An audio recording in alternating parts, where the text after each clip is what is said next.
Kembali bersama kami, pemirsa. Kebakaran hebat melanda area parkir karyawan sebuah pabrik ban di Kabupaten Purworejo, Jawa Tengah. Ratusan sepeda motor karyawan hangus terbakar. Info terkini bolo pabrik ban. Motor hangus semua motor. Api bermula muncul dari area parkir lantai atas PT Aramijaya Kecamatan Grabak, Kabupaten Purworejo, Jawa Tengah. Dengan cepat api membesar dikarenakan kendaraan yang diparkir berdekatan. Kobaran api yang membesar menimbulkan asap hitam pekat. Sejumlah pekerja berusaha menyelamatkan kendaraan yang masih bisa dievakuasi sebelum api merambat lebih luas. Ada karyawan teriak-teriak, ada asap. Saya spontan langsung naik ke parkiran atas. Begitu naik ke parkiran atas, posisinya api sudah besar, posisi sudah membakar motor itu loh. Satu atau dua motor itu. Entah itu api dari mana kita kurang tahu, entah korsleting listrik atau dari mana motor kita kurang tahu. Posisi api sudah ada, kita langsung melakukan pemadaman, tapi sudah enggak itu lagi. Karena posisi motor kan rapat, parkir kan rapat. Petugas pemadam kebakaran yang tiba di lokasi langsung melakukan proses pemadaman agar api tidak merembet ke bangunan lain di area perusahaan. Pihak perusahaan masih melakukan pendataan kerugian serta identifikasi kendaraan yang terdampak kebakaran.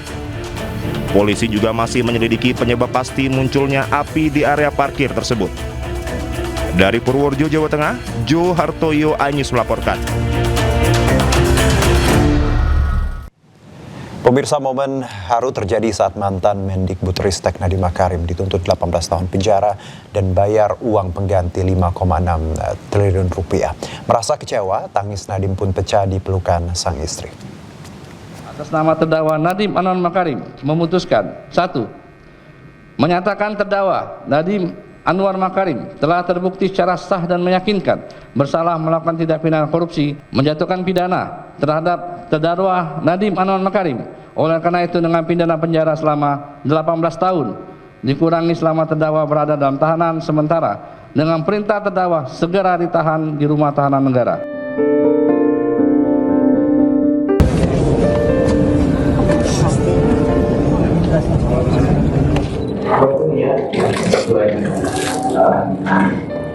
Jadi kurang lebih 3 minggu ya, sampai.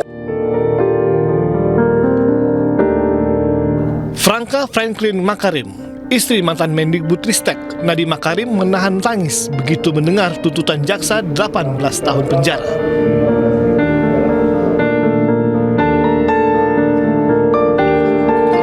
Usai sidang, Franka yang setia mengikuti jalannya persidangan berusaha tegar menghampiri dan memeluk suaminya.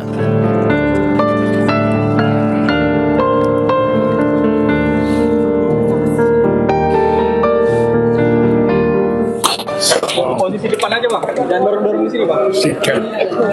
They have to do the same thing.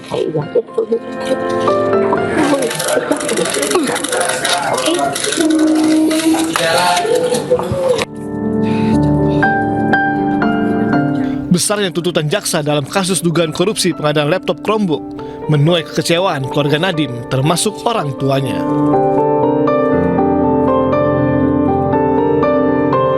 Momen haru juga terjadi saat Nadiem memeluk dan merangkul sejumlah pengemudi ojek online yang memberi dukungan kepadanya.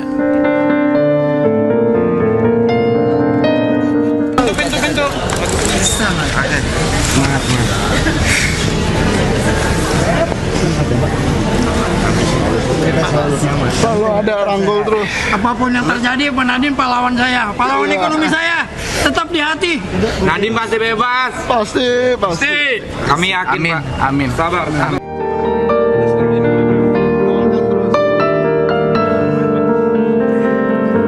Saya kecewa, keluarga saya sangat terpukul dengan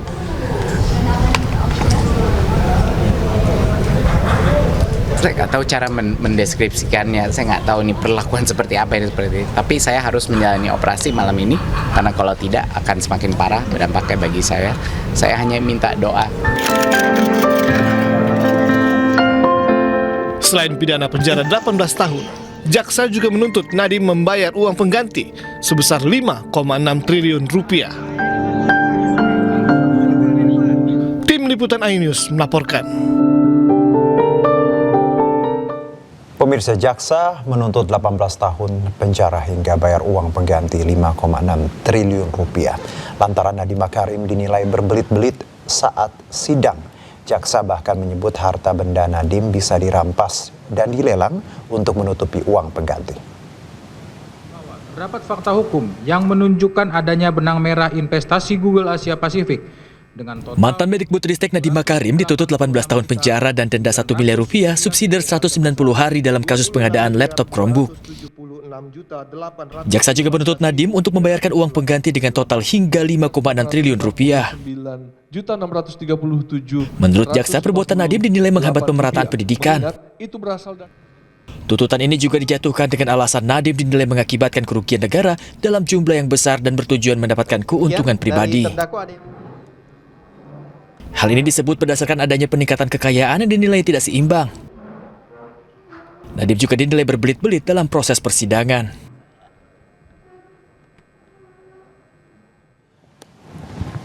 Ya, Polda Metro Jaya akan menentukan nasib Roy Suryo dan Dr. Tifa terkait kasus dugaan fitnah ijazah palsu mantan Presiden Jokowi dalam waktu dekat.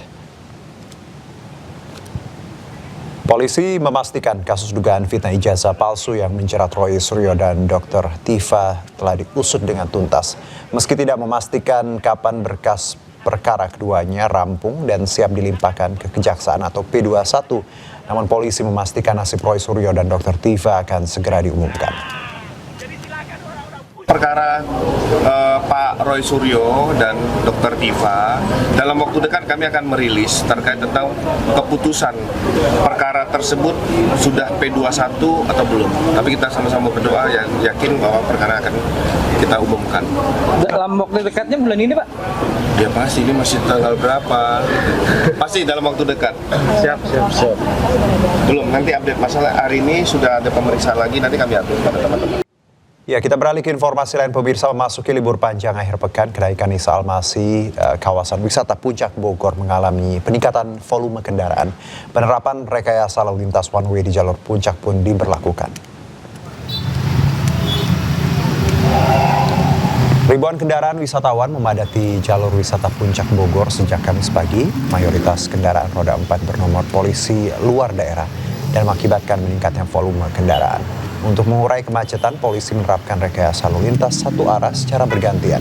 120 personil kepolisian juga dikerahkan untuk mengatur arus lalu lintas di sejumlah titik rawan macet sepanjang jalur wisata Puncak pada masa libur panjang akhir pekan ini. Diprediksi puncak arus wisatawan saat libur panjang kenaikan Yesus Kristus masih akan terjadi pada Jumat hingga Sabtu nanti. Sementara itu arus balik libur panjang akan terjadi pada Minggu sore.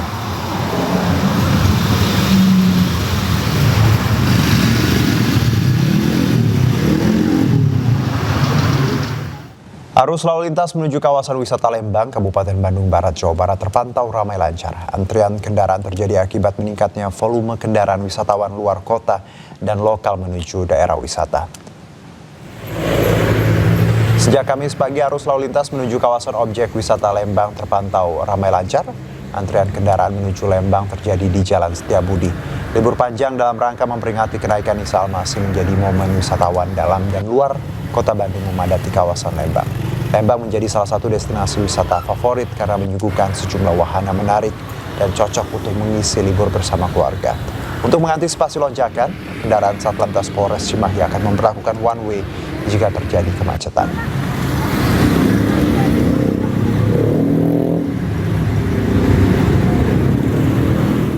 Sementara itu, suasana libur panjang mulai terlihat di berbagai stasiun, salah satunya di Stasiun Pasar Senen, Jakarta Pusat. Stasiun dipadati penumpang mulai dari keluarga hingga kalangan muda yang membawa koper dan barang bawaan. Meski ramai, antrian penumpang tetap tertib dan tidak terlalu mengular. Arus lalu lintas di sekitar stasiun juga terpantau ramai lancar, dengan kendaraan silih berganti mengantar maupun menjemput penumpang. Perjalanan antar kota di Pulau Jawa didominasi aktivitas liburan, silaturahmi keluarga hingga mobilitas masyarakat menuju pusat kegiatan ekonomi dan pendidikan. Masyarakat memanfaatkan awal masa libur panjang untuk bepergian lebih awal agar dapat memaksimalkan waktu perjalanan dan liburan.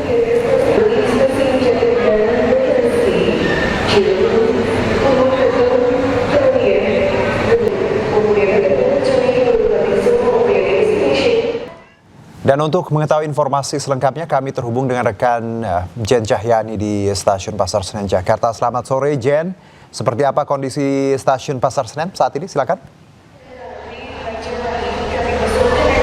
Selamat sore Juno dan juga pemirsa. Kondisi di Stasiun Pasar Senen hari ini atau sore ini kalau saya pantau di sini cukup ramai meskipun tidak terlalu padat, namun hingga sore hari atau menjelang malam hari ini semakin ramai, semakin banyak calon penumpang yang datang tentunya untuk melakukan perjalanan jauh di libur panjang kali ini menggunakan mode transportasi kereta api. Dan berdasarkan data yang kami terima dari Humas PT KAI Daob 1 Jakarta, ini dari tanggal 13 Mei sampai 18 Mei ini periode libur panjang kenaikan Isa Al-Masih. Ini mereka menyediakan 242.000 tiket dan ini sudah terjual 53,7%-nya, di mana ini 130.000 tiket sudah terjual.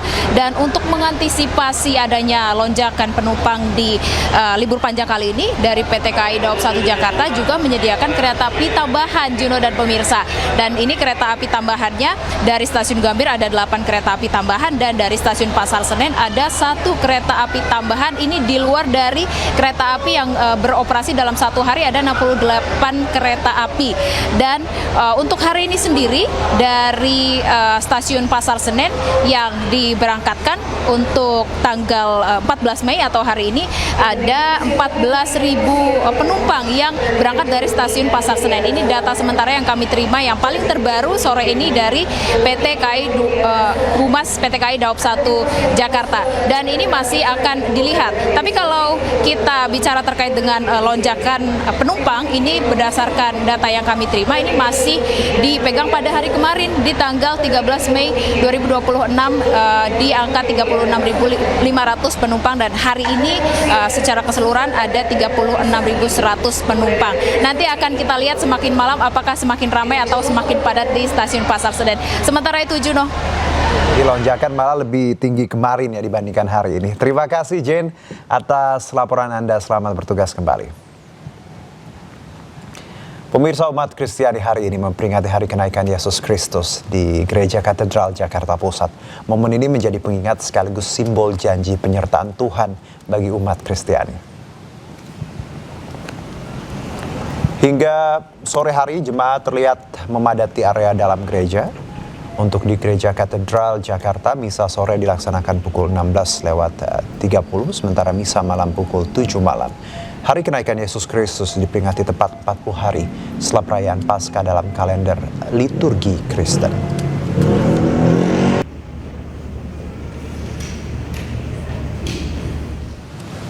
Dan untuk mengetahui informasi selengkapnya, kami terhubung dengan rekan Indira Utomo di Gereja Katedral Jakarta. Selamat sore Indira, bagaimana jalannya misa sore ini di Katedral? Silakan. Ya, selamat sore Juno dan juga pemirsa. Untuk ibadah misa perayaan kenaikan Yesus Kristus tepatnya di Gereja Katedral pada sore hari ini baru saja dilaksanakan tadi sekitar pukul 16.30. Dan jika kami lihat tadi di dalam, suasananya memang sangat hikmat begitu melihat para jemaat memadati kursi dari dalam gereja, dan untuk kapasitas sendiri di dalam itu bisa menampung sekitar 800 orang. Dan melihat kondisi di dalam sudah penuh, dari pihak panitia gereja menyediakan kursi tambahan di samping, yaitu berkisar 1.500 orang bisa mengikuti peribadatan di sana. Dan untuk perayaan hari ini itu tidak ada tenda tambahan seperti di depan, karena mengingat untuk ibadah misa kenaikan Yesus Kristus hari ini itu ada 4 sesi. Jadi bagi para jemaat itu bisa memilih waktu sesuai dengan momen di mana mereka akan datang. Dan untuk ibadah Natal sendiri itu hanya ada 2 sesi, jadi perlu adanya tenda tambahan. Dan perayaan kenaikan Yesus Kristus ini tidak hanya sebagai momen seremonial begitu, namun juga simbol penyelamatan manusia. Dan untuk perayaan tahun ini kenaikan Yesus Kristus itu mengusung tema keutuhan alam ciptaan sesuai dengan arahan dasar Keuskupan Agung. Dan dari pihak keamanan sendiri tadi sudah melaksanakan patroli begitu untuk memastikan kondisi di Gereja Katedral ini kondusif.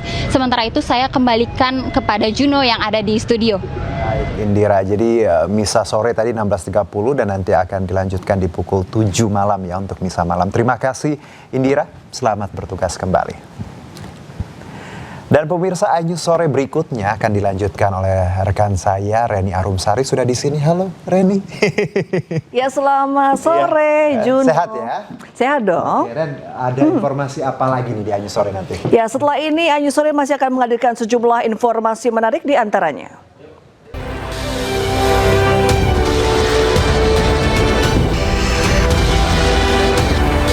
Armada nyamuk Iran menantang Angkatan Laut Amerika Serikat di Selat Hormuz.